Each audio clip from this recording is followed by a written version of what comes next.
Okay, so we're heading into town today. Get our day going. We've got three houses on the schedule to check out. First one is a not really a wholesale deal, but it's a pre-market deal. Um, if they don't get the deal they want, they're going to put it on the market tomorrow. Quite honestly, this is very reasonably priced. It's a two-bedroom, one bath in an area we invest in quite regular for $60,000. You know, it's got a new service panel on it, an electrical panel, but the condition is unknown. It hasn't been occupied in a couple of years, but the numbers make sense. You know, if we could go in there and spend, 20 grand, all in at 80, it makes a lot of sense. I mean, you're talking about a nut that's less than $1,000 a month on that. So on housing, we should be able to get that to bring on a 2-1, 1350, 1350 or so. So I mean, it's not super glamorous, but there's definitely good cash flow there, especially your return on investment. I mean, I'm actually, if I think about the numbers a little more, I think that nut is a little closer to 950, which is $400 a month. $400 a month, $4,800 a year. Let's say you put 16,000 down. I mean, that's a 30% cash on cash return. So that's a win. Now that's not the only way we look at everything, but that should be cash flow in your pocket. And with the advantages of owning real estate, you get to keep most of that, and that's with your reserves and everything else. The other one is a 3-1, same neighborhood, similar, except the 3-1, we can get that to rent for about $1,600 a month. The 3-1's priced at $70,000. Let's say we're all in on that one at $100. I mean, again, you've got $450 to $500 a month in cash flow. And please, I'm just going off the top of my head. I run these same numbers all the time. I may be off, a few dollars. So, but round numbers, I'm right there. So $450, $500 a month. That makes a lot of sense. And then the other one's a 2-bedroom as well. It's a little pricier at $79,000, so it's an $80,000 house, but doesn't appear to need quite as much. Perhaps we can spend, another 20 on it as well, being at 100, but the cash flow's not quite as good there. But the benefit from that is it's literally one street over from the first house I mentioned to you. So we can see value.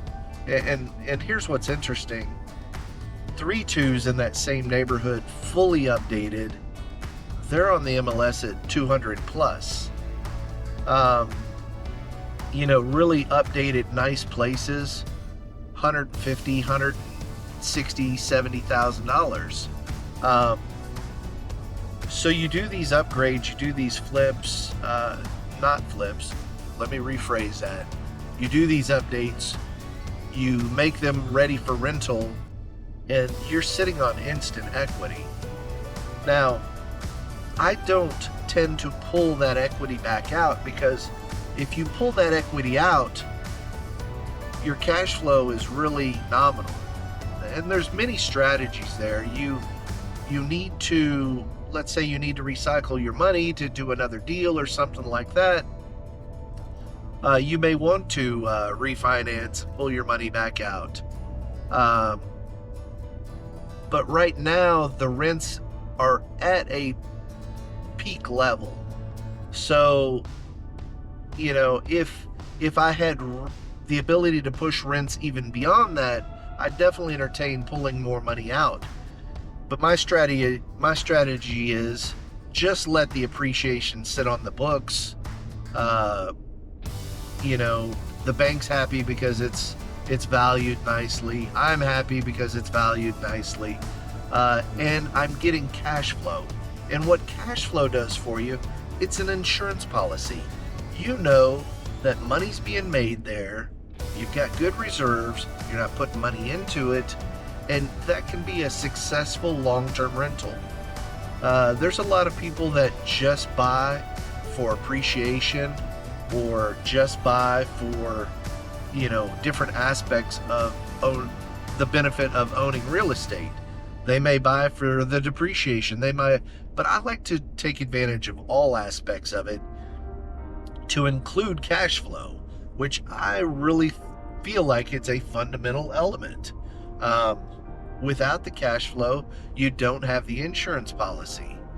And that's how I work my formula.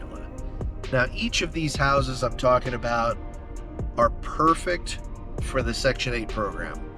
We do a lot of Section 8. Over half of our portfolio is Section 8. It just makes sense.